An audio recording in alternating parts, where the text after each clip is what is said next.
और देखिए आप एक और बड़ी खबर, थाईलैंड कंबोडिया ने राजनयिक अपने डिप्लोमेट्स वापस बुला लिए हैं। दोनों के बीच जंग जैसे हालात के बीच ये बड़ा फैसला।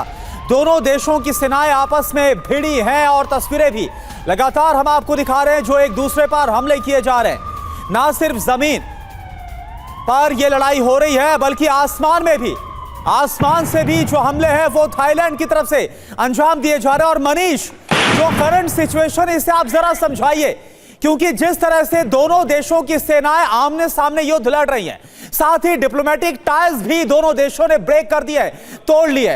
ये जो हालात है वो किस तरफ आपको जाते नजर आ रहे, कितने और खराब हो सकते हैं, क्या खबर आपको मिल रही है? देखिए, संयोग की बात है कि रिपोर्टिंग के सिलसिले में मैं थाईलैंड भी गया हूं, कंबोडिया भी गया हूं, और आसियान का मेंबर होने के नाते दोनों देशों की वैसे परंपरा रही है कि आपसी विवाद को बातचीत के जरिए सुलझाया जाए।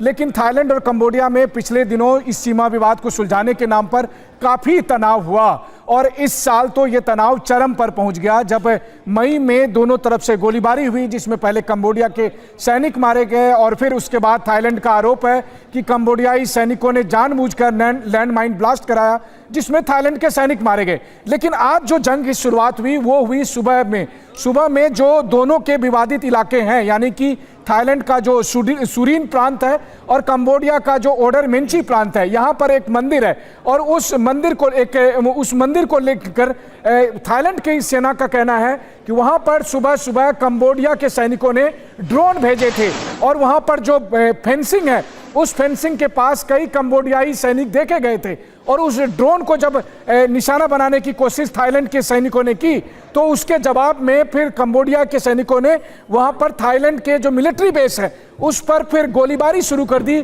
और उसके बाद रॉकेट से हमला किया। तो यह सिलसिला जब चला तो जवाबी कार्रवाई में थाईलैंड की तरफ से फाइटर जेट का इस्तेमाल किया गया।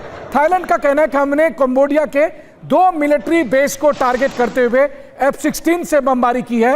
वहीं कंबोडिया की तरफ से 6 जगहों पर गोलीबारी की गई है। कुल मिलाकर वहां 80 से ज्यादा गांवों को खाली कराया गया है, 44,000 से ज्यादा लोगों को वहां पर खाली कराया गया। तो आप समझ सकते हैं कि इस वक्त किस कदर तनावपूर्ण हो। बिल्कुल इंपैक्ट इसका साफ दिखाई दे रहा है, जैसा आप बता भी रहे थे।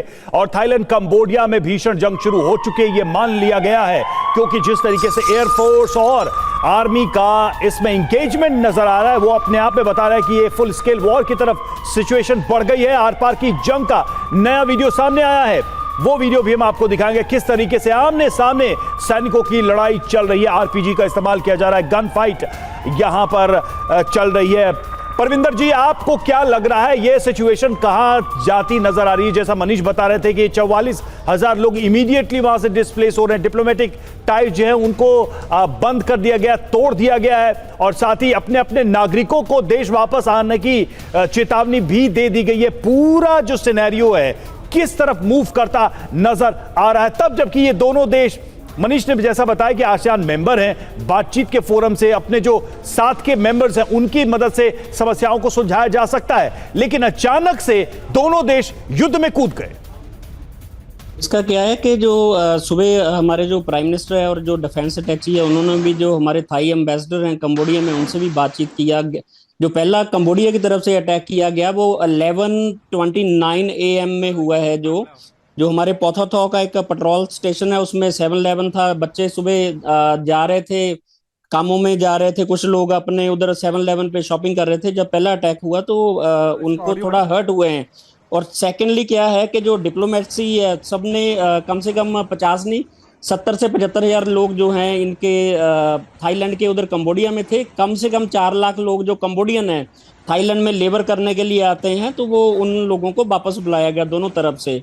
और ये वॉर जो है कि अगर 4 दिन चल गई तो कंबोडिया का नुकसान ज़्यादा होगा, थाईलैंड का कम होगा। इसमें थाईलैंड स्ट्रांग है इनटू द डिफेंस।